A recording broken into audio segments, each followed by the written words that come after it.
The letter dropped from Etta Garrison's fingers before she even finished reading it, fluttering to the dusty floorboards of the Harlan Creek Sheriff's office like a dying bird. She had read only 3 lines. 3 lines was all it had taken to break something fundamental inside her chest, something she was not sure she could ever piece back together again. "She's gone," Etta said, and her voice came out like gravel scraped over dry stone. "My sister is gone." Sheriff Aldous Hicks, a wide man with a mustache the color of old rust, had the decency to look away from her. He picked up his hat from the desk and turned it in his hands, studying the brim as though it held the answers to questions he could not bring himself to ask. Standing in the corner of that cramped, sun-beaten office, half in shadow and half in the hard yellow light that poured through the single west-facing window, was Peter Winslow. He had not said a word since Etta had walked through the door 30 minutes ago. He had simply stood there, his hat in his hand, his jaw set, and his dark eyes fixed on a point somewhere just past her left shoulder. He was tall in the way that men become tall when they have spent years working land that demands they hold themselves upright, with broad shoulders that angled into a lean waist, and hands that were rough and brown and very still. He had been the one to send for her. That was the thing that had Etta's grief tangling with something sharper, something that felt uncomfortably close to suspicion. This cattleman, this stranger named Peter Winslow, had written the letter that summoned her 300 miles from Amarillo to this sun-cracked town in the middle of the Texas panhandle. He had written that her sister Clara needed her. He had written it 2 weeks ago. Clara had been dead for 10 days. Etta turned from the sheriff and looked directly at Peter Winslow for the first time. She looked at him the way a woman looks at someone she has already half decided to mistrust. "You wrote that letter," she said. It was not a question. "I did." His voice was low and even. He did not flinch. "You wrote it the day she died." Something moved across his face, brief as a cloud shadow crossing open pasture. "I wrote it the day before. The letter took longer than I expected to reach you. You employed my sister. She worked on my ranch, cooking and household management." He paused. "She was good at it." Etta's eyes swept over him, trying to find the crack in him, the place where the hidden motive lived. Because there was always a hidden motive. She had learned that early. Her father had taught her that inadvertently, by way of his own spectacular collection of hidden motives that had left her mother broken and their family scattered before Etta had reached the age of 15. "Then I would like to collect her things," Etta said, "and I would like to do it today." Peter Winslow nodded slowly. "That's why I'm here." But what she did not know yet, what she could not possibly have known standing in that dusty sheriff's office with grief fresh as a wound, was that collecting her sister's things would take considerably longer than a single afternoon. That the road to Peter Winslow's ranch was no road at all after the rains that had come through 3 days prior. That 2 men were riding with dark purpose toward that same ranch even as she stood there arguing with herself about whether to trust this quiet, watchful cattleman. And that by the time she finally did stand inside Clara's small room and hold her sister's few belongings against her chest, she would already be in a great deal more trouble than she had arrived in. But she was getting ahead of herself. And so was the story. Etta Garrison was 26 years old and had been living alone in Amarillo for 4 of those years, working as a seamstress with a side trade in fine embroidery that she sold through a dry goods store on the main street. She was not a woman given to drama or to excess of feeling in public. She had learned young how to compress emotion into something small and hard that she could carry in her sternum without it slowing her down. Clara had been 3 years younger than her, 23, and of the 2 of them she had always been the one more inclined toward brightness, toward laughter that came easily, toward trusting people faster than was wise. When Clara had written 8 months ago to say she had taken a position on a cattle ranch in the panhandle, Etta had felt a familiar tightening behind her ribs. Clara had a talent for landing herself in situations that required rescuing, but Clara's letters had been cheerful. They had spoken of good food and clean quarters, and a boss who was fair, and did not bother the women he employed. They had spoken of the wide sky, and the smell of the grass in the morning, and a small garden she had started beside the kitchen door. The last letter had arrived 6 weeks ago. It had said nothing alarming. Then Peter Winslow's letter had arrived, and everything had changed. Etta had packed a single bag, bought a seat on the stage, and made the long, grinding journey north through country that grew flatter and hotter and more indifferent with every mile. She had told herself she was going to collect her sister.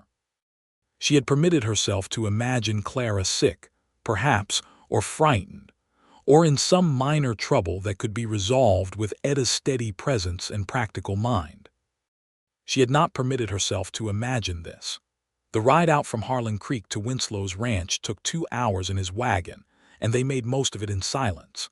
The land around them was flat and enormous and entirely without mercy, the kind of landscape that either broke people or made them into something harder and more essential than they had been before. The sky above it was the particular blue of late afternoon in West Texas, a blue so deep and clear it almost hurt to look at.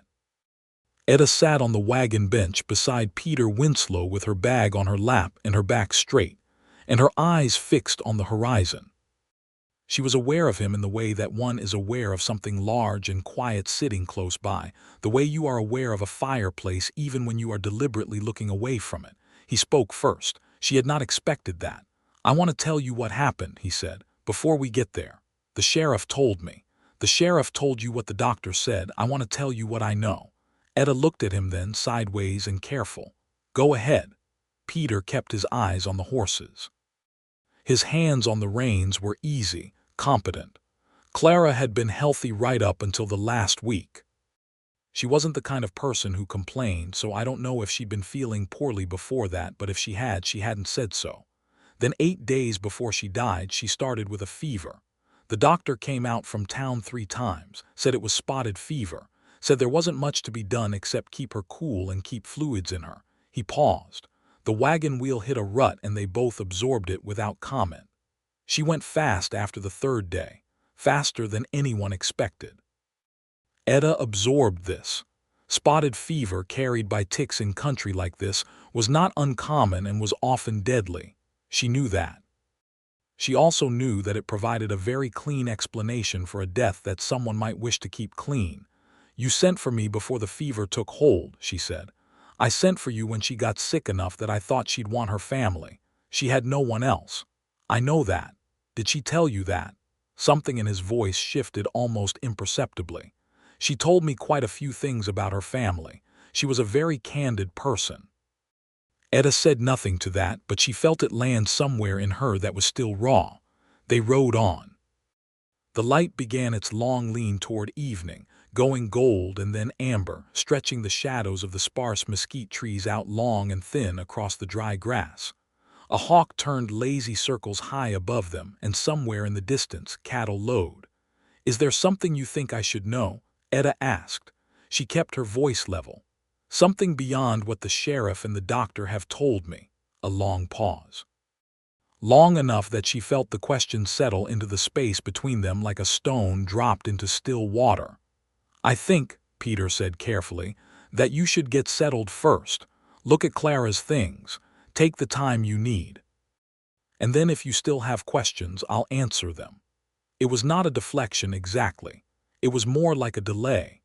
The kind a careful man uses when he has information he wants to deliver in the right sequence, at the right moment, so that it lands correctly rather than badly. Etta decided to allow it, not because she trusted him, but because she was exhausted and grieving and the ranch was still a mile ahead.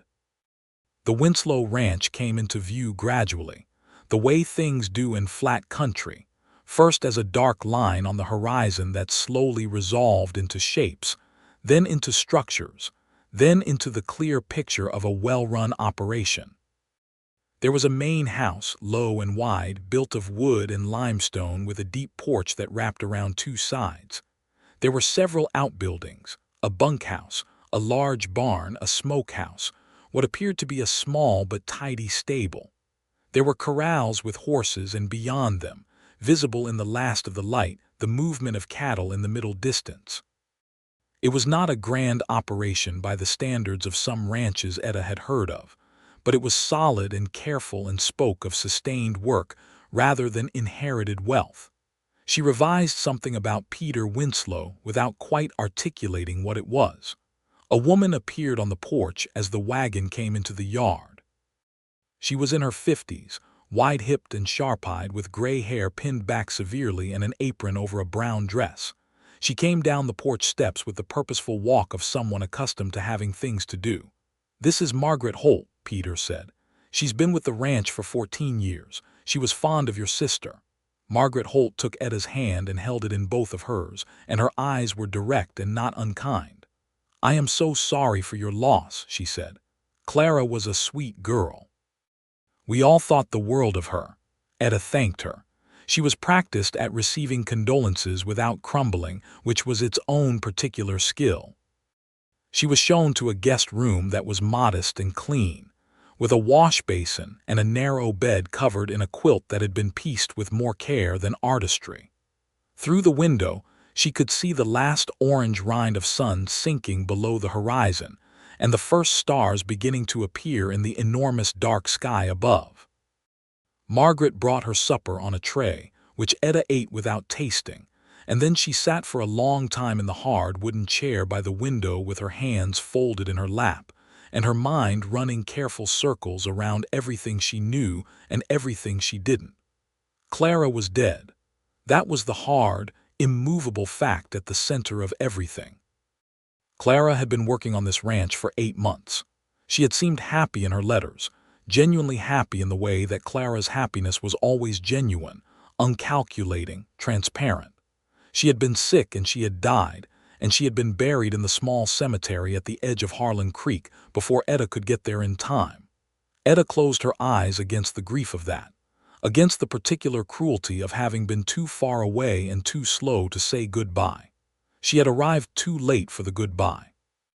But she had not arrived too late to find out the truth. In the morning, Margaret took her to Clara's room. It was a small room off the back of the kitchen, separate from the main house by a covered walkway, private and practical. There were curtains on the window that Clara had clearly made herself from a blue cotton print. There was a small bed with a yellow quilt and a braided rug on the floor.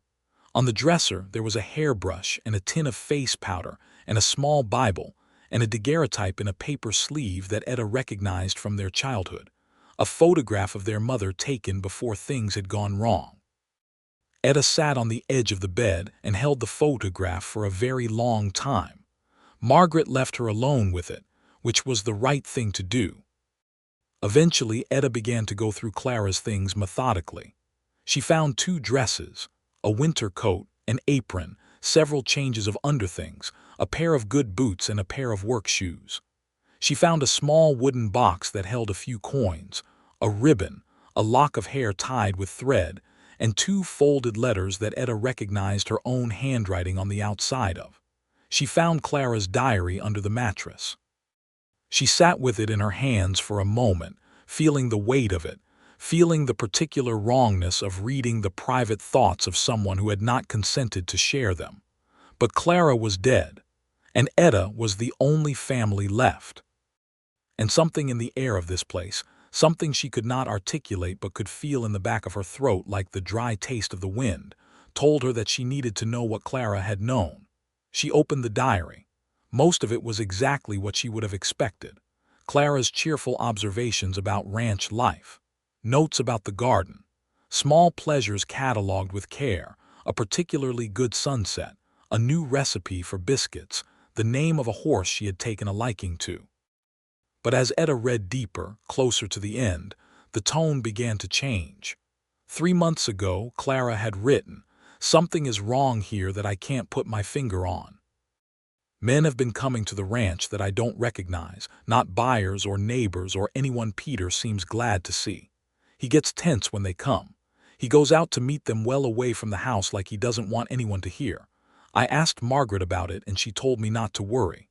2 months ago, the men came again. 3 of them this time. I saw one of them from the kitchen window. He had a scar across his chin like a hook. I've started feeling like I should not be seeing what I'm seeing. 6 weeks ago, Peter asked me directly if I had seen or heard anything unusual. I told him no. I don't know why I lied. I think I was frightened, and I think I was also trying to protect him from the fact that I know he's in some kind of trouble. He looked at me for a long moment after I said no, like he was trying to decide something. Then he thanked me and went back to work. 3 weeks ago, I am beginning to think I should write to Etta, not to alarm her, just to have her know where I am exactly, just to have someone who would notice if something happened. That was the last entry. Etta closed the diary very slowly and sat with it against her chest.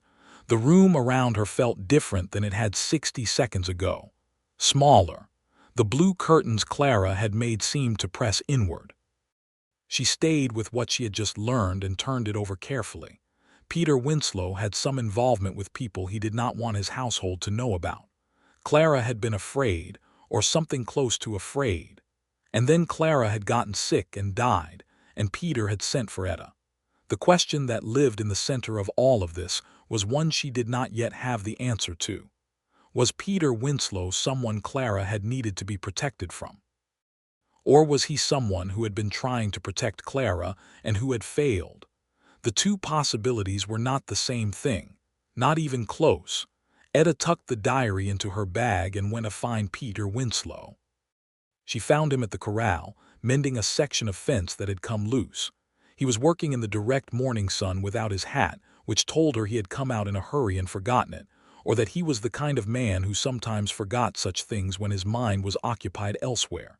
He looked up when he heard her footsteps on the dry ground. "Did you sleep?" he asked. "Enough." She came to stand at the other side of the corral fence. "I want to have the conversation you postponed last night." He set down the fence pliers. He turned to look at her fully, and in the hard morning light she could see that he had not slept much himself. There were shadows under his eyes and a tension around his mouth that spoke of something being held carefully in check. "All right," he said. "The men who have been coming here," Etta said. "The ones who come to meet you away from the house.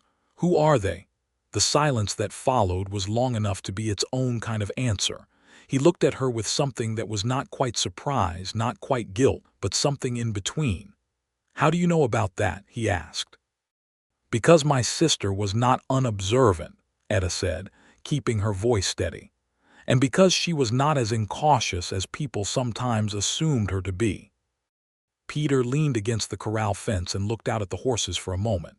Then he looked back at her and she could see him making a decision. "2 years ago," he said, "I borrowed money to expand the cattle operation. Times were good and the expansion made sense. But the man I borrowed from was not a banker. His name is Grover Sells. He operates out of Lubbock and he has fingers in things that banks don't touch." "A lender outside the law," Etta said. "A man who considers debts paid when and how he decides, not when and how you've actually paid them. I've made every payment on time. But last year he decided the terms had changed. Said I owe him a percentage of the cattle sale every season on top of the principal payments, or he sends men to collect what he considers his collateral. His collateral being the ranch, being whatever he decides it is." Etta was quiet for a moment, organizing this. "Did Clara know the specifics?" "I never told her, but Clara was sharp." He said it simply, without condescension, as a fact. "I suspected she'd seen something she shouldn't. When I asked her about it directly, she told me nothing was wrong." "She was protecting you," Etta said. Something crossed his face then, a flash of pain genuine enough that Etta's suspicion shifted, just slightly, from its former angle. "I know," he said. "I realized that too late. You don't think the fever—" She stopped herself. "I had the doctor come 3 times," Peter said quietly. "And I had another doctor come from Lubbock as well, a man I trust, on the 2nd day. They both said the same thing. It was spotted fever, the kind that runs through this country in the summer. It wasn't anything else." Etta looked at him for a long moment. She was a woman who trusted her instincts, and her instincts had been shaped by years of watching people tell partial truths. People who lied not out of malice, but out of the complicated cowardice of wanting things to remain uncomplicated. She did not sense that in him. What she sensed instead was something more difficult, a man who was carrying something heavy and had been carrying it alone, and who was deeply, privately gutted by the fact that a young woman in his care had died before he could make things right. That did not make him without fault, but it made him something other than what she had feared. "I want to leave this afternoon," she said. "I need to take Clara's things and get back to Amarillo." Peter opened his mouth and then closed it. His jaw worked for a moment. "There's something I need to tell you before you go," he said, "and you may not want to hear it. I can hear most things. Grover Sells knows about you." Etta went very still. "He knew Clara had a sister in Amarillo," Peter said. "When he sent a man last week to discuss the new terms of the debt, the man made a point of mentioning you by name and by address. It was meant to communicate that he could reach people who matter to me, people connected to this ranch." "I am not connected to this ranch," Etta said. "I have never set foot on this ranch before yesterday." "No," Peter said. "But a man like Grover Sells doesn't concern himself with the precise nature of connections. He concerns himself with leverage." Etta's chest tightened, but she kept her face even. "So you're telling me that by coming here, I've made myself a target?" "I'm telling you that you may already have been one, and that me telling you is better than you leaving here without knowing." She stared at him. The sun was climbing and the heat of the day was beginning to assert itself across the flat land around them, and somewhere in the distance, a meadowlark was making its bright, idiotic sound against the backdrop of everything that was not fine. "How far is it to the stage station from here?" she asked. 12 miles into town. Stage runs on Tuesdays and Fridays." "What day is it today?" "Wednesday." Etta breathed in slowly through her nose. "I'll hire someone to take me to the railway at Lubbock." "How far is that?" 40 miles. "And the road between here and there passes through land that Sells controls. He has men positioned along it."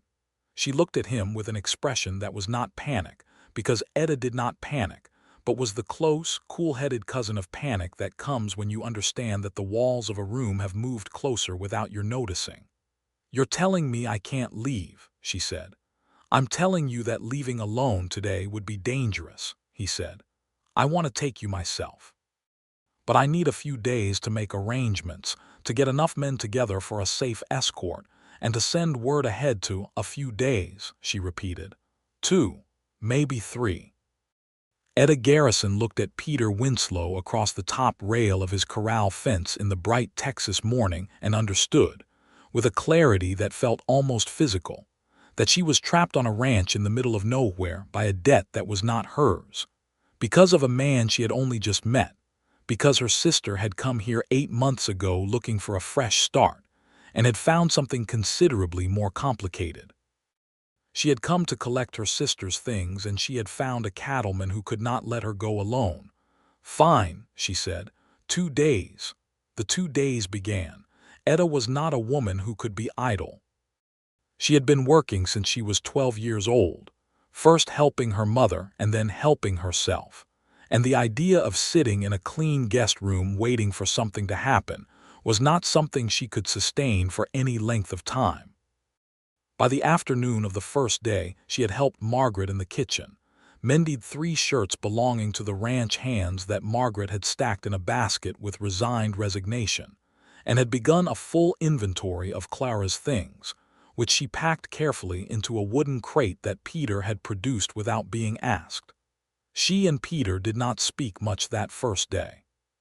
He was occupied, she could see that, moving between the house and the outbuildings, and the corrals with the compressed purposefulness of a man handling something complicated. Twice she saw him speaking in low, urgent tones with a ranch hand whose name she later learned was Caleb, a lean young man with a serious face and quick eyes. Once she saw him standing at the window of his study with a piece of paper in his hand, reading it with an expression she could not quite read. In the evening, they sat across from each other at the kitchen table while Margaret served them supper, and the silence between them was a different kind of silence than the one in the wagon, less armored, more considered. "How long have you had the ranch?" Etta asked, because asking questions was her way of not feeling helpless. "My father started it in 1861, Peter said. "I took it over when he died 12 years ago. I was 18. Etta calculated quickly. He was 30 then, 4 years older than her. That's young to take over an operation this size. It was smaller then, and there were good men who helped. Marcus, who runs the cattle, has been here since before I was born." He paused. "What about you? Your sister said you so." "I'm a seamstress. I do embroidery work as well, which pays better per hour than sewing does. And that's enough to keep you." "It keeps me fine," she said, and there was a slight edge in it, not hostile but clear. She had no interest in being seen as someone who struggled or as someone whose situation required sympathy. "I didn't mean it as a slight," he said. "I know you didn't." Another pause. Margaret set a plate of cornbread on the table and retreated to a tactful distance. "Clara talked about you often," Peter said. He looked at the table when he said it, which told her it cost him something. "She was proud of you. She said you were the most capable person she'd ever known, and that you'd built your life out of next to nothing, and never once complained about it." Etta's throat tightened. She took a bite of cornbread and chewed it carefully. "Clara was generous," she said when she trusted her voice again. "She was also accurate." Etta looked at him. He was looking at her now, direct and unguarded in a way she had not seen from him yet, and it made something shift in the arrangement of her defenses, just slightly, just enough to notice. "I'm sorry I didn't get here in time," she said. "I don't know why I'm telling you that, but I am." "She didn't suffer long at the end," he said. "I want you to know that. Margaret stayed with her. She wasn't alone." Etta nodded once, pressing her lips together, holding the shape of herself together through sheer practice. That night she lay in the narrow bed with Clara's diary on the nightstand beside her and listened to the sounds of the ranch settling around her. Horses in the stable, the long, plaintive call of some night bird she didn't know the name of, the faint murmur of the ranch hands in the bunkhouse, cards or talk or both, and below all of it, barely audible but there, the soft sound of boots moving back and forth in the room above hers. Peter Winslow, not sleeping, pacing. She knew the sound of a man carrying something he couldn't put down. She was not sure when she started feeling something other than wariness toward him. It was not a dramatic moment. It was more like the way cold light gradually becomes warm light in the morning. Not a sudden transformation, but a slow, continuous change that you only notice when you turn around and realize the room looks entirely different than it did a few minutes ago. On the morning of the second day, something happened that changed the calculus entirely. Etta was in the kitchen with Margaret, learning the particular quirks of the wood stove that Clara had mastered, when Caleb came through the back door at a pace that was not quite running, but was as close to running as someone trying not to alarm anyone could get. "Mr. Winslow," he said, and then he registered that the room contained only women and corrected his course. "Ma'am, Margaret, sorry, have you seen?" "Study," Margaret said. He disappeared. Etta and Margaret looked at each other. "Should we be worried?" Etta asked.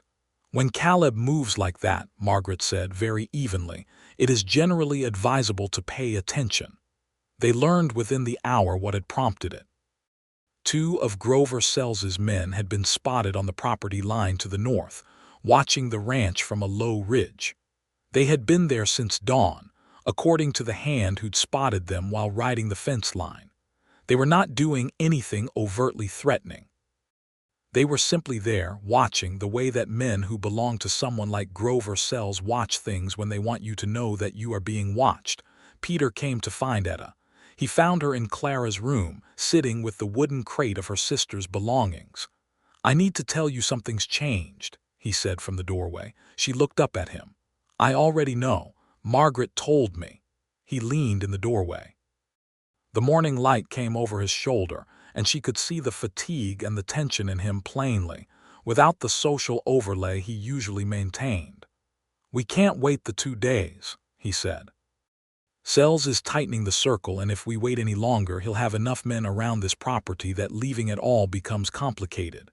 "When do we go?" He blinked. Perhaps he had expected more resistance. "Tonight. After dark gives us cover, I'll take you and Caleb. We'll ride ahead to scout the road." "All right," she said. "You're not going to argue."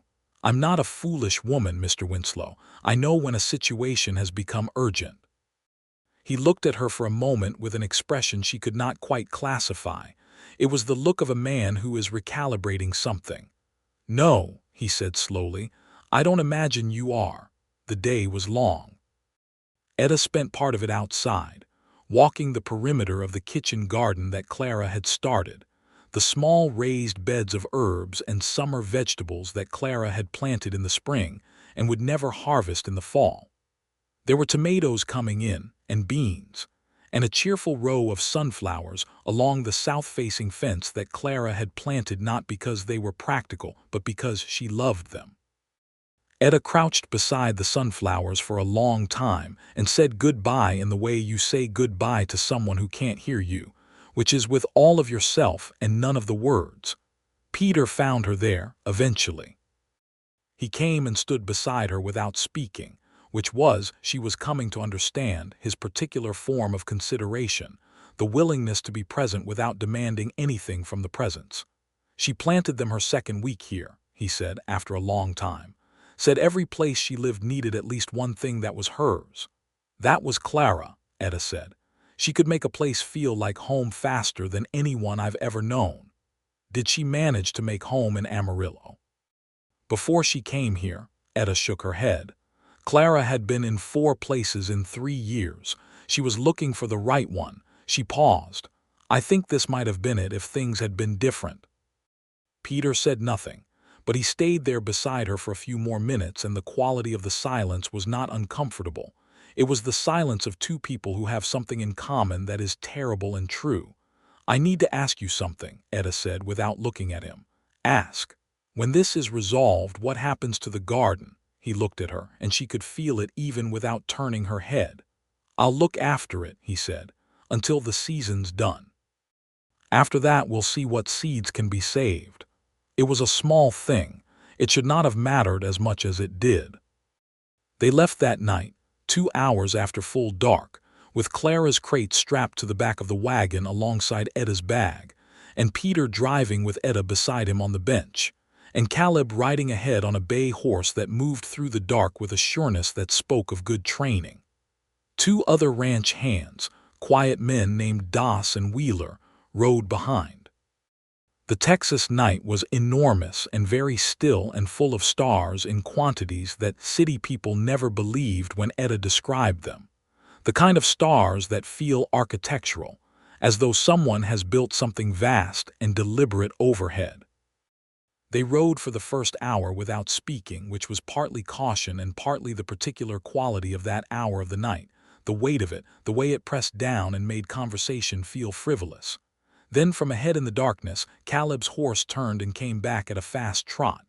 Riders, he said, low and quick. 3, on the north fork of the road, waiting. They've got lanterns shuttered, but I could make out the shapes. Peter pulled the horses up. He looked at Etta, and she could see the decision forming in him, the rapid, practical weighing of options. We turned south, he said, the long way around through the dry creek bed. It's slower and rougher, but it bypasses the North Fork entirely. Caleb nodded and wheeled his horse. Hold on, Peter said to Etta, and she took hold of the bench rail as the wagon lurched off the road and into the dark, open country to the south.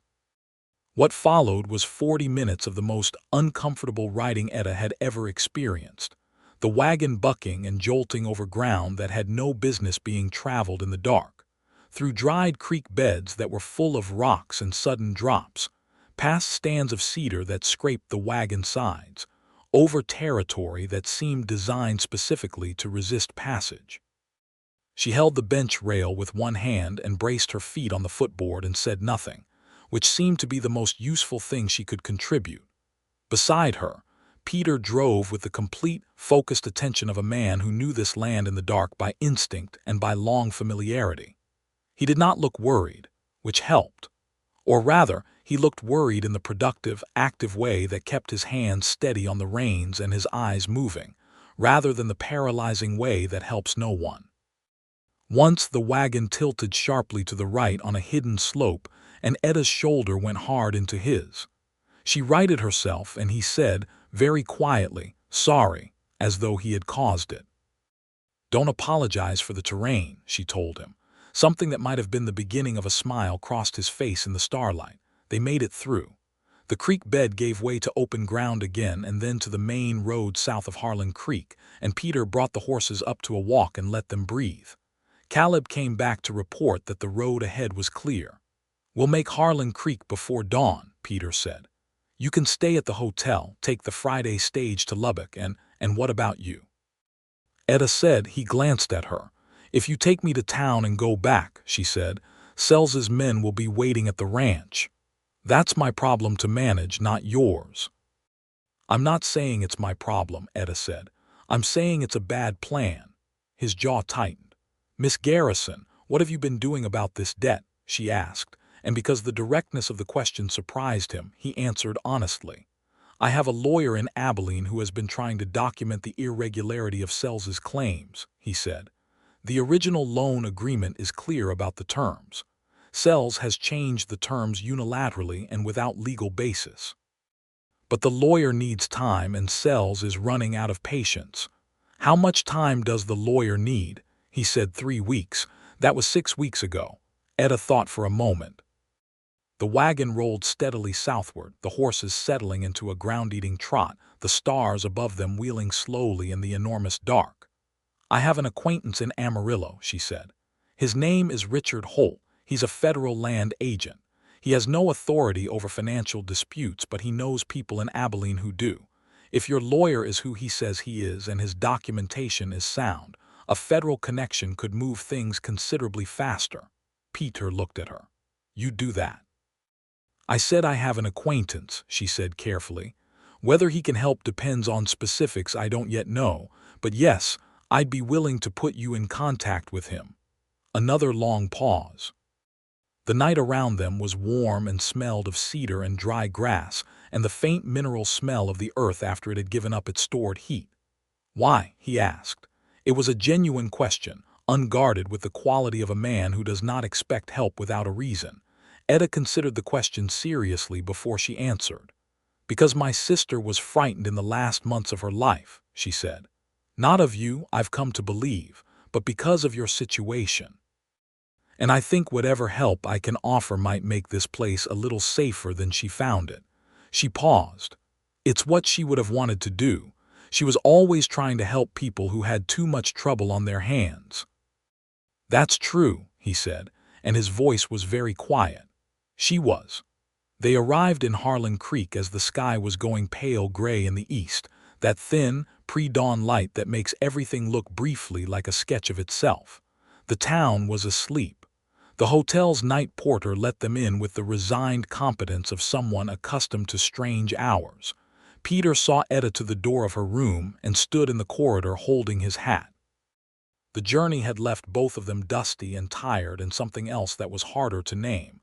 Something that came from having spent the night navigating difficult country together in the dark, from having trusted each other under conditions that made trust either very easy or very hard, with nothing in between. "Get some sleep," he said. "I'll be at the livery if you need anything before the stage." "Are you not going to sleep?" "I have some thinking to do." "You can think lying down," she said, and she wasn't sure why she said it. Only that the idea of him sitting in a livery stable in the growing light thinking grim thoughts was more than she wanted to leave him with. He smiled then properly for the first time she had seen. It transformed his face completely, opened it up, made it look younger and less defended. It was the kind of smile that registers in your chest before your mind has caught up with it. "Good night, Miss Garrison," he said.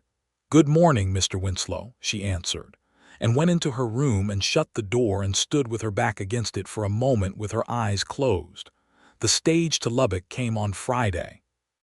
Etta took it, with Clara's crate in the luggage and Peter's letter of introduction to the federal land agent in her bag, and Peter Winslow standing on the boardwalk outside the stage station with his hat in his hand, watching her go with an expression that she did not allow herself to look at directly, because if she looked at it directly, she was not sure she could maintain the composure she had assembled with such care over the past 3 days. She told herself she was going home.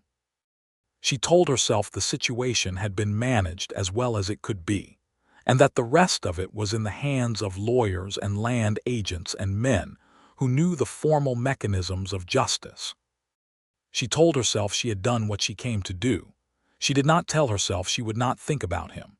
She was practical enough to know that would have been a lie she couldn't sustain. Amarillo received her back with the indifferent familiarity of a place that has continued existing without you. Her rooms above the dry goods store were close and dusty after 3 weeks of absence, and the first thing she did was open every window and let the warm September air move through. The second thing she did was write a letter to Richard Holt, the federal land agent, and explain the situation at Winslow's ranch in careful, specific terms, attaching the brief summary Peter had written of the relevant dates and figures. She sent the letter the same afternoon she arrived. Then she went back to her sewing and to the particular, focused discipline of ordinary work, and she told herself that the tightness in her chest when she thought about Peter Winslow was grief, which was displaced from Clara and being directed where it had no business going. She was convincing about this for approximately 2 weeks. Then his letter arrived. She knew his handwriting from the letter he had sent to summon her, that single earlier letter, but this one was different in character. Longer, more careful, more deliberately organized in a way that suggested it had been written and reconsidered more than once. It began with news. The lawyer in Abilene had made contact with a colleague who had ties to the federal land office in Austin.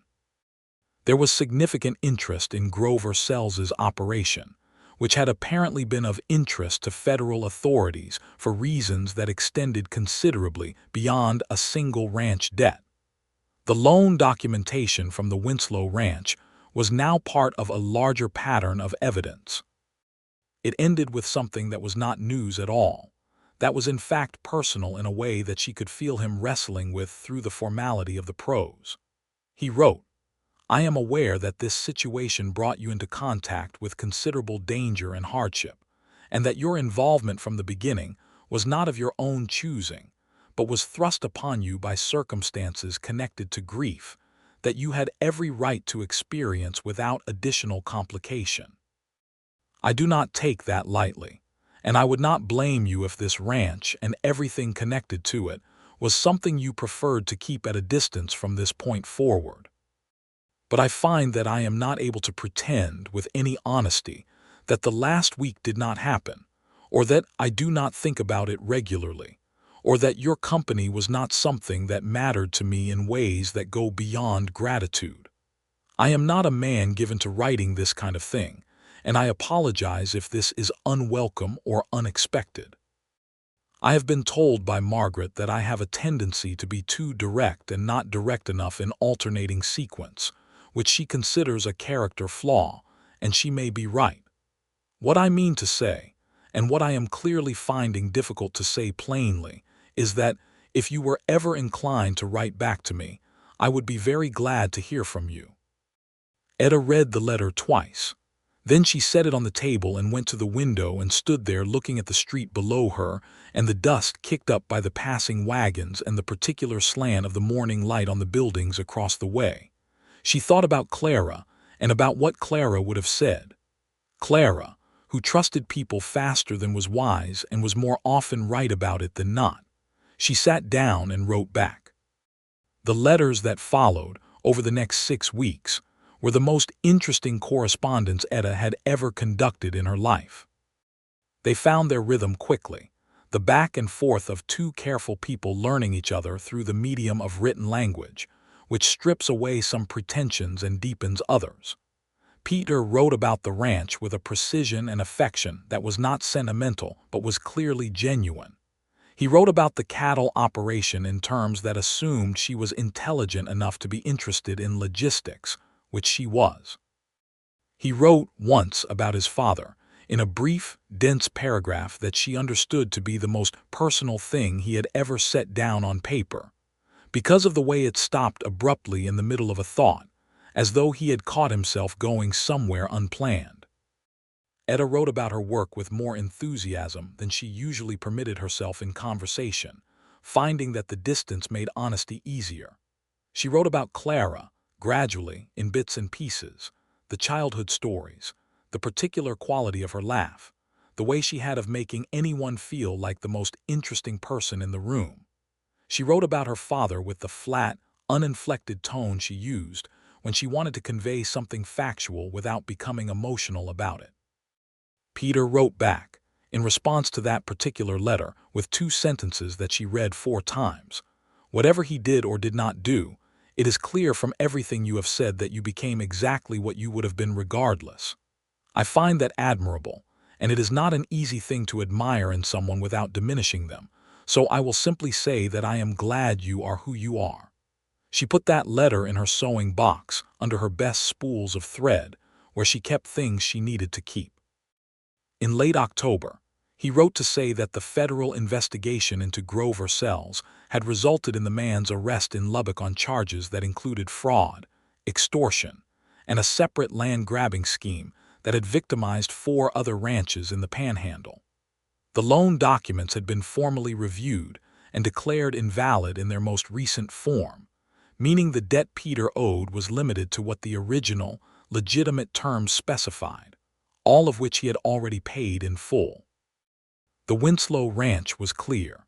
She read that letter in her small living room above the dry goods store and felt something loosen in her chest that she had not realized she had been holding tight. That same letter contained, at the end, the following: I have been thinking about something, and I want to say it plainly, because I have Margaret's observation about my alternating directness ringing in my ears. I would like very much to see you again, Miss Garrison. Not because I require a reason, but because I have not been able to find a good one not to, and I have been trying fairly hard. If you have any interest in visiting Harlan Creek again, or if there were some other arrangement that made more sense to you, I would be glad to make whatever accommodation is required to make that happen. I am aware this may be forward. I am going to send it before I think about it more. Etta held the letter for a long time. Outside her window, the autumn wind was moving through Amarillo with the particular restlessness of a season changing, cold and sharp-edged after the long hot summer. She wrote back, I find, Mr. Winslow, that I would also like to see you again, and that I have been finding reasons not to say so for approximately 5 weeks. I will come on the first week of November if that is agreeable to you. I am bringing a plant from Clara's sunflower seeds if I can find a way to transport it that won't kill it. Etta Garrison. She sent that letter before she could reconsider it, which was the right decision. The first week of November, Etta Garrison took the stage from Amarillo to Lubbock, and from Lubbock hired a coach to Harlan Creek, with a small clay pot in her lap the entire way that contained a seedling she had coaxed from one of Clara's sunflower seeds in a warm windowsill over 3 weeks. It was a fragile, ridiculous thing to carry 300 miles, and she was going to carry it regardless. Peter met her at the stage station in Harlan Creek. He was standing on the boardwalk in a clean shirt with his hat on, and he was not doing a very good job of appearing casual about the waiting, which made her feel something warm and slightly terrifying. He saw her and something changed in his face, not dramatically, but in the quiet way that things change when a thing you have been hoping for actually arrives. You brought the plant, he said, looking at the pot. I said I would. He took her bag from her, and then, because his hands were full, he looked at the pot and said, Do you need me to? I have it, she said. He smiled. That full smile again, the one that changed his face. Welcome back, he said. Thank you, she said. How is Margaret? Insufferable, he said affectionately. She's made a pie. What kind? She wouldn't tell me, said it was none of my business until dinner. Etta laughed, and the sound of her own laughter surprised her slightly, which told her something about the past months and how carefully she had been managing herself through them. They rode out to the ranch in his wagon in the late afternoon, with the last of the autumn sun going golden-red along the western edge of the world, and this time the silence between them was different from every previous silence.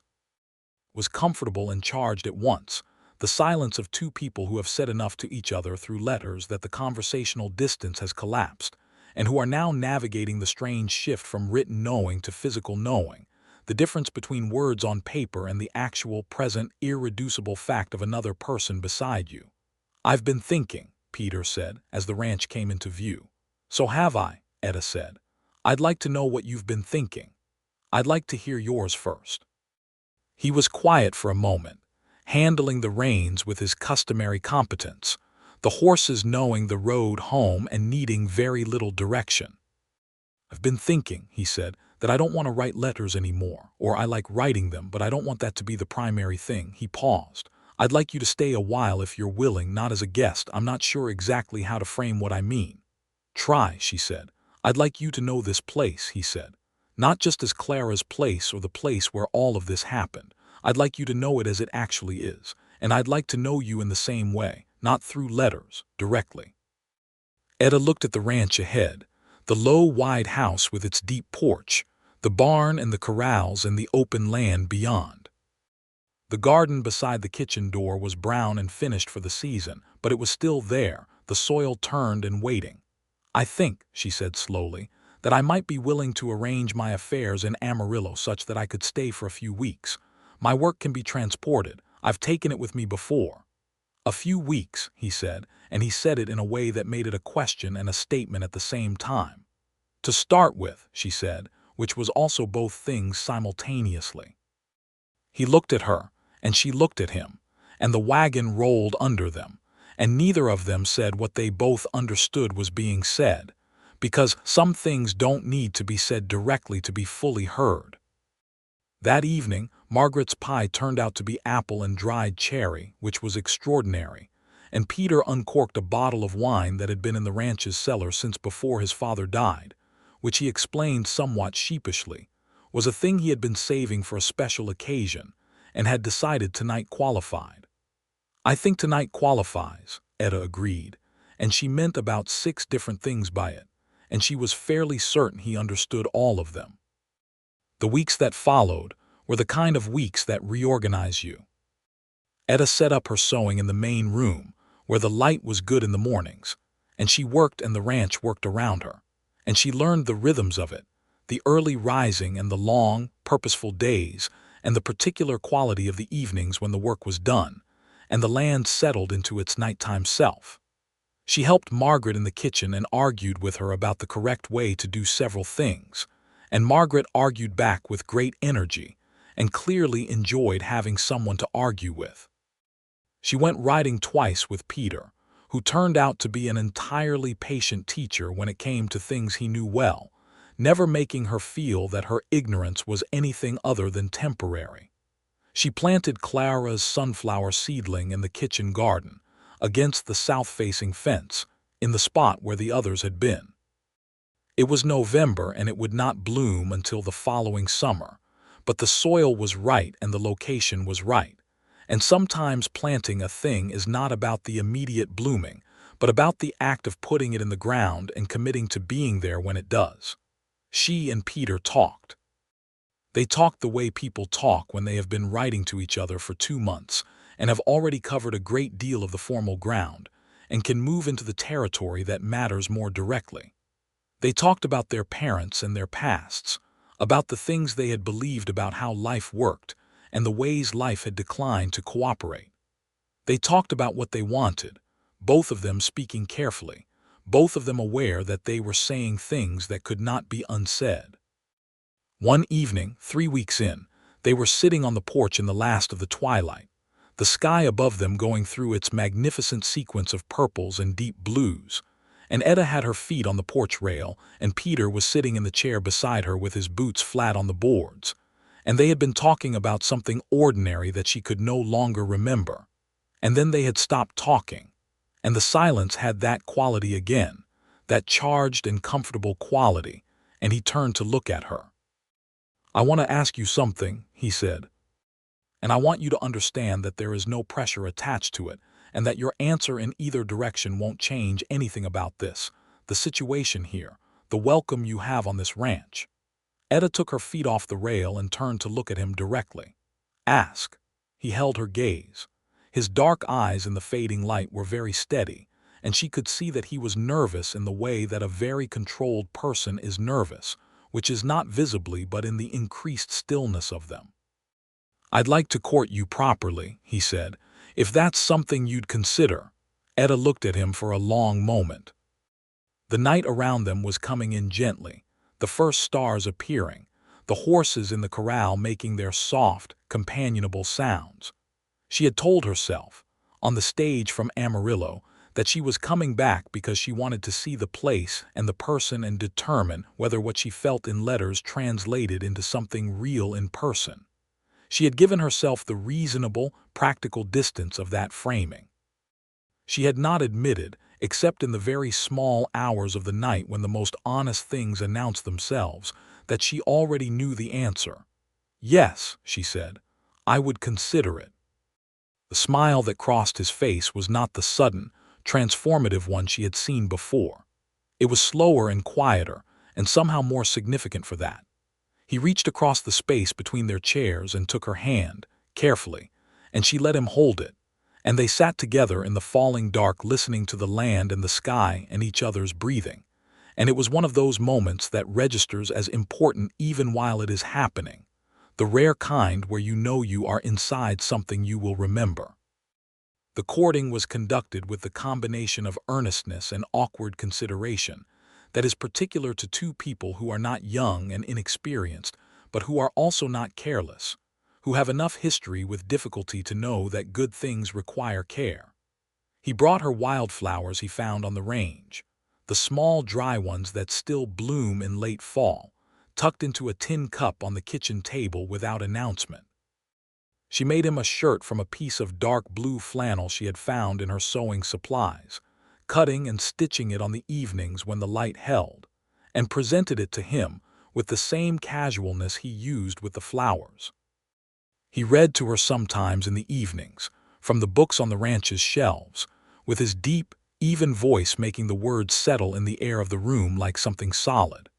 She told him stories about Clara, the funny ones, the ones she had not been able to tell anyone in Amarillo because no one else had known Clara well enough to laugh in the right places, and Peter laughed in every right place, and that undid her in some quiet, total way she had not anticipated. By the end of November, the courtship had produced its logical result. He kissed her on a Sunday morning when they had both ridden out to check the south fence line, and gotten caught in a cold rain that arrived without warning and drove them under the shelter of a limestone overhang where the horses stood steaming, and they stood very close together for warmth that eventually stopped being about warmth. The kiss was neither dramatic nor tentative. It was the kiss of two people who have been heading toward a particular destination for long enough that arriving feels both inevitable and newly astonishing. They stayed under the rock overhang for some time after the rain had stopped. I should get back to Amarillo, Etta said, eventually. They were riding home by then, the horses picking their way across the wet grass. I've been gone 6 weeks. My landlady is going to think I've died. Has she your forwarding address? She does. Then she knows you haven't died. I have clients who are waiting on work. I know, he said. He was quiet for a moment. I'd like you to come back. I know, she said. I mean permanently, he said. Or I mean whatever form of permanently you'd be willing to discuss. Etta reined her horse in, and he stopped beside her. They were in the open land south of the ranch, with the limestone hills in the distance and the wide sky above them going that particular winter blue that is colder and cleaner than the summer blue.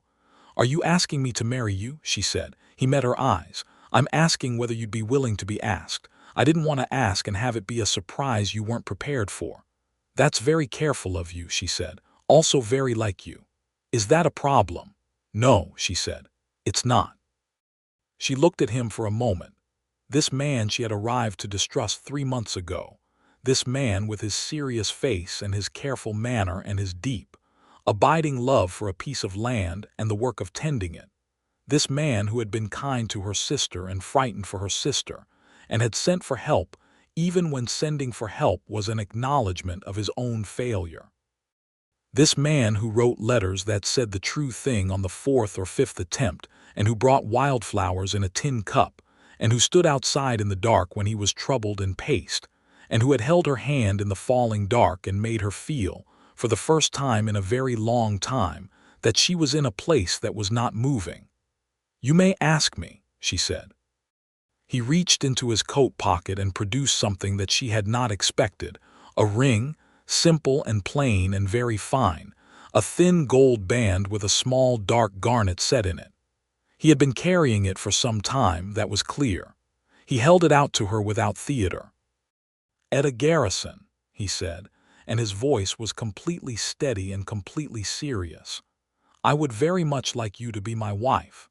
I don't have a great speech prepared because I find that speeches prepared in advance are rarely true at the moment of delivery.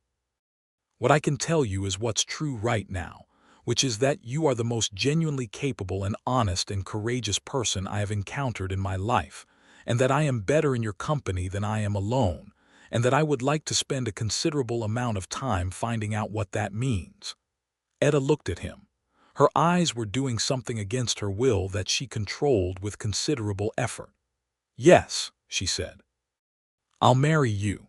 He put the ring on her finger and she looked at it there, garnet and gold against her riding glove, and she thought about Clara, who would have wept with joy at this exact moment, who would have been insufferably right about the whole thing from the beginning.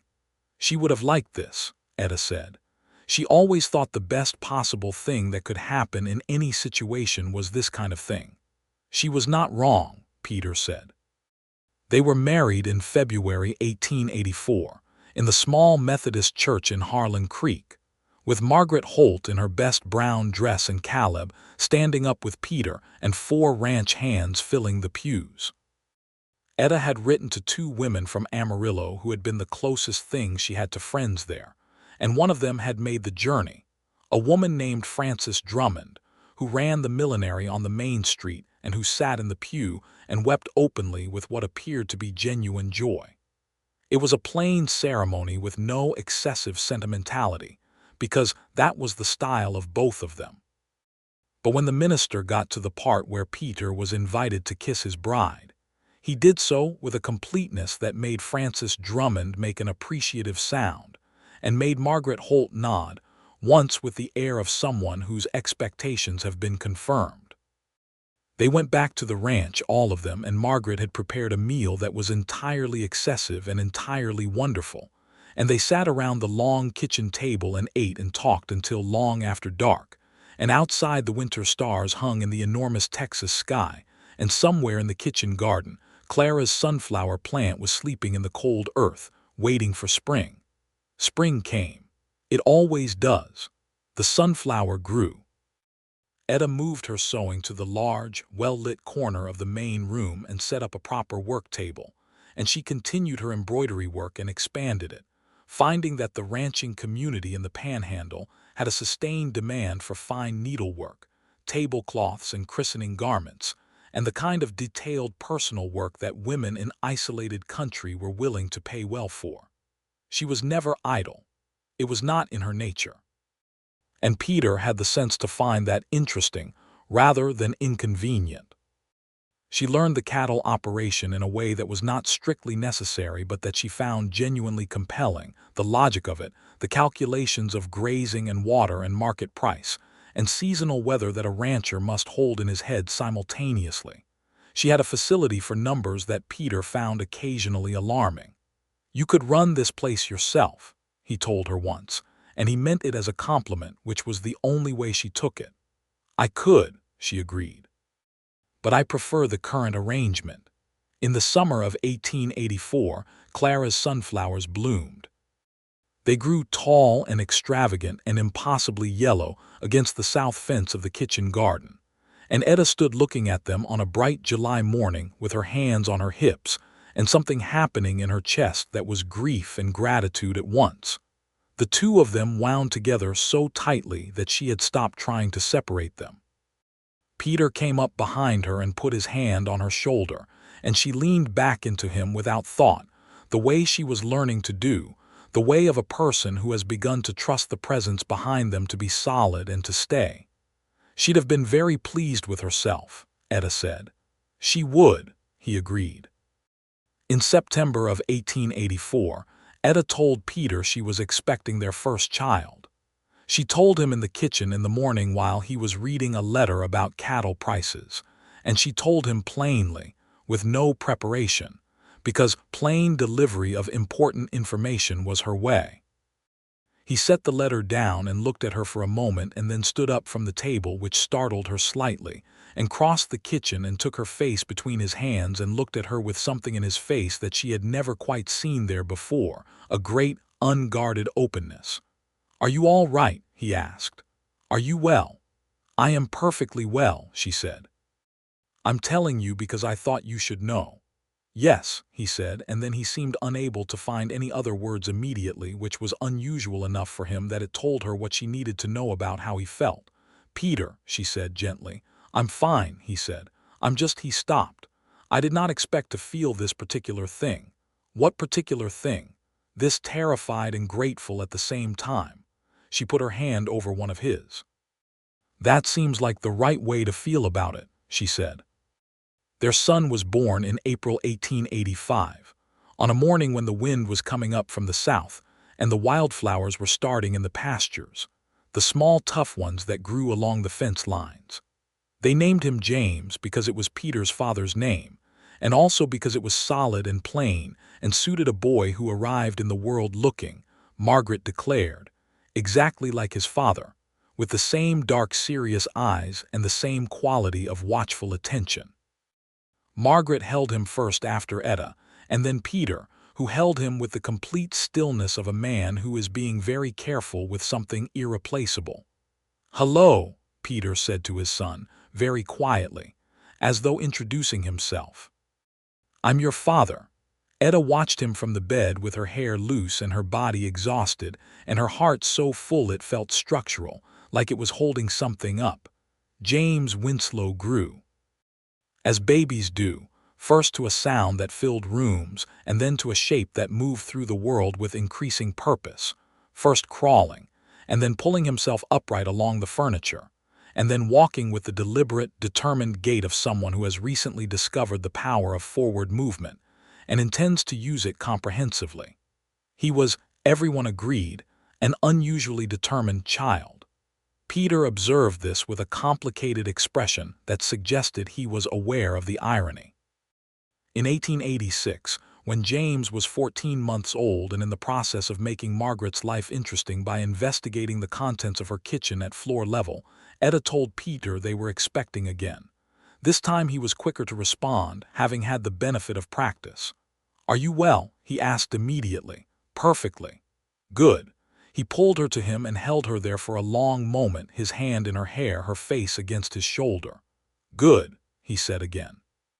Their second child, born in the late spring of 1887, was a girl. She arrived in the world loudly and with a great deal of conviction, and she had Etta's gray eyes and Peter's dark hair and an expression, even in those first days, of someone who has opinions. They named her Clara. Etta held her daughter in the quiet hours after the birth, in the room that had once been a guest room and was now changed, and she looked at this small, loud, dark-haired person and felt something that she could not have named with any single word, a feeling that required all of the vocabulary she possessed and still exceeded it. "Hello, Clara," she whispered. The baby looked at her with the wide, unfocused eyes of the brand new, and Etta felt her sister everywhere in the room, in the blue curtains that still hung in the window, which Etta had kept and rehung when they had repainted, in the braided rug that was still on the floor, worn soft now, in the sunflower seeds in the small jar on the windowsill, saved from each year's blooming to be planted the next. In the kitchen garden, 5 sunflowers grew tall along the south fence, the descendants of the single seedling that Etta had carried 300 miles in a clay pot, their faces turning to follow the sun. Peter came into the room later, after James was in bed and the house was quiet, and he sat on the edge of the mattress beside Etta and looked at the sleeping baby in the curve of her arm. "She's going to be formidable," he said.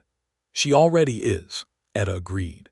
He reached out and touched the baby's hand with one finger, and the baby's hand closed around it with the reflexive grip of the very small, and Peter looked at that for a long moment with an expression of complete undefended astonishment. "I keep expecting to feel less," he said quietly, "like the feeling gets divided up when there are more people to feel it for, And it doesn't work that way. No, Etta said, it doesn't. He looked up from their daughter to Etta's face, and she looked back at him. And in the lamplit room, with the sound of the wind against the windows and the sleeping weight of the baby between them and James's small snores from down the hall, she felt again that thing she had felt on the porch in November 2 years ago, that sense of being in a place that was not moving. Home.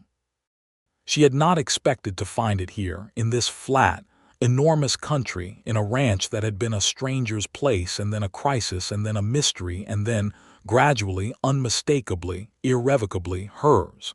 She had come to collect her sister's things. She had found this instead. This man with his watchful eyes and his careful hands and his tin cup of wildflowers and his letters that took 4 attempts to say the true thing, and then said it perfectly. This land with its brutal sun and its enormous sky and its capacity to make a person feel both very small and very present. This life that she had not planned and that she would not have chosen without having had it arrive at her by way of grief and uncertainty, and a 300-mile stage ride with a clay pot in her lap. Margaret Holt retired from the ranch in 1888, when her daughter in San Antonio had a baby and needed help, and she left with enough tears and enough firmly delivered advice to keep everyone occupied for some time. Etta saw her off at the stage in Harlan Creek, with an embrace that neither of them commented on afterward. A younger woman named Ruth came to help in the kitchen, capable and quiet and fond of James, who was by that time a 3-year-old with a serious face and a disconcerting habit of announcing his opinions as though they were established facts, which Peter found simultaneously familiar and troubling. Grover Sells was tried in Abilene in 1886, 2 years after his arrest, and convicted on 7 counts including fraud and extortion. He received a sentence that would keep him in prison for considerably longer than he had expected, a fact that Peter received with an expression of quiet satisfaction that he did not belabor. The ranch expanded in 1889, when Peter purchased the adjacent parcel to the east, 300 acres of good grass that the previous owner had been willing to let go at a reasonable price. Etta was part of the conversation about that purchase in a way that she had not been 3 years earlier, not just consulted but genuinely integral to the decision, her arithmetic and her practical judgment woven into the discussion as thoroughly as Peter's own experience. "You know," she told him one evening, after the papers were signed and the expansion was settled, "when I arrived in Harlan Creek the first time, I thought this ranch was the entirety of your trouble." "It turned out to be more complicated than that," he agreed. "Most things are. Most things," he said. He was sitting across from her in the main room with the lamp between them and a cattle record open on his knee, and she was at her work table with an embroidery frame and a length of cream-colored linen, and James's toys were on the floor and Clara's small shoes were by the door, and outside the night wind moved across the panhandle with the sound that she had come to love, that long, low, unobstructed sound of a wind, with 1,000 miles of nothing to cross before it reaches you. She looked at him across the lamp. He looked up from his record and met her eyes, and the look between them contained everything, all of it, the whole long, improbable story of how they had arrived here, the grief and the fear and the night ride through the dark country and the letters and the sunflower seedling and the ring and the cold rain and the children sleeping in the back of the house. "Peter," she said. "Yes," she set down the embroidery frame. "I want you to know something. All right. I know I am not always easy to read. I am aware that I do not always say the direct thing when the direct thing is the most important." She looked at him steadily. "So I want to say it directly now, while I am thinking of it." He had set down his records. He was watching her with his full, quiet attention. "I am glad I came," she said. "I am glad I came to collect Clara's things and found you, and that you would not let me go alone, and that you wrote me a letter that took 4 attempts to get to the point. I am glad of all of it. I would not change any part of how we arrived here." She paused. "I love you, and this is home, and I want you to know that I know it." The room was very quiet. The wind moved outside. Peter rose from his chair and crossed the room and sat beside her on the bench at her work table, which was not designed for two people and accommodated them imperfectly and with some adjustment of elbows, and he took her hand in his rough, warm hand and held it firmly. "I know it too," he said. "I have known it for a long time." "I know you have," she said. "I'm telling you that I do now." He brought her hand to his mouth and held it there, and she felt the warmth of it in the center of her chest, in the place that had been hard and careful for so many years and was, in this life, in this place, with this man, gradually and entirely becoming something else. Outside, the Texas stars stood in their great abundance above the flat dark land, and the cattle moved in the night pastures, and in the kitchen garden, the sunflowers had gone to seed for the winter, ready to bloom again as they would every year, along the south fence where Clara had first planted them, making a place feel like home, the way she always had.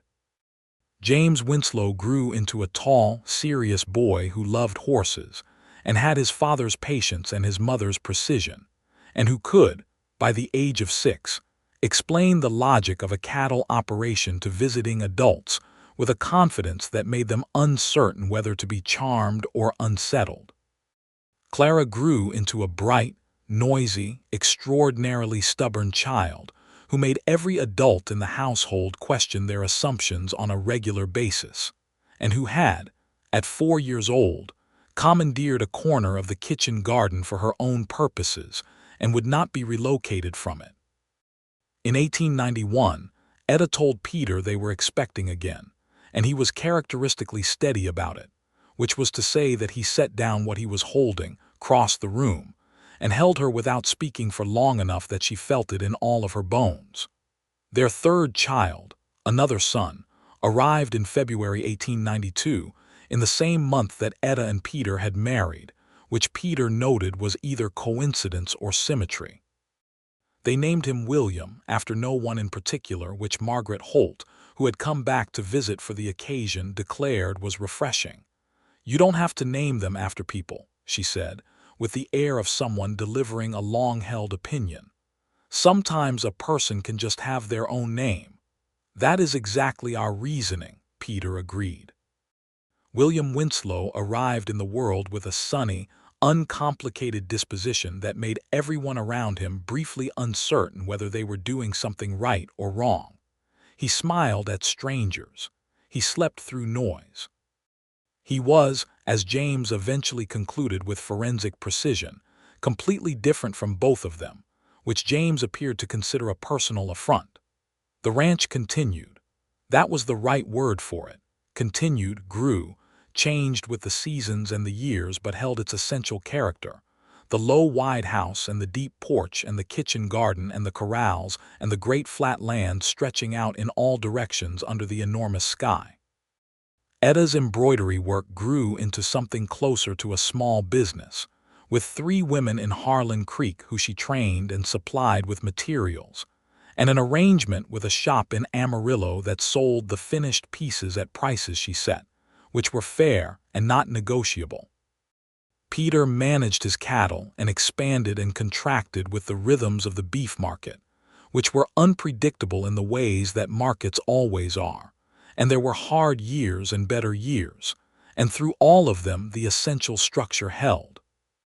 On an evening in the spring of 1893, when the wildflowers were thick in the pastures and the sunflowers were just starting in the kitchen garden, Etta stood on the deep porch of the ranch house and looked out at the land that had been so foreign to her 9 years ago and was now so thoroughly internal that she could not quite locate the boundary between herself and it. Peter came out and stood beside her.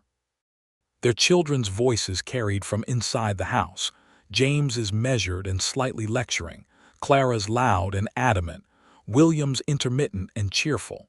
The horses in the corral were still in the warm evening.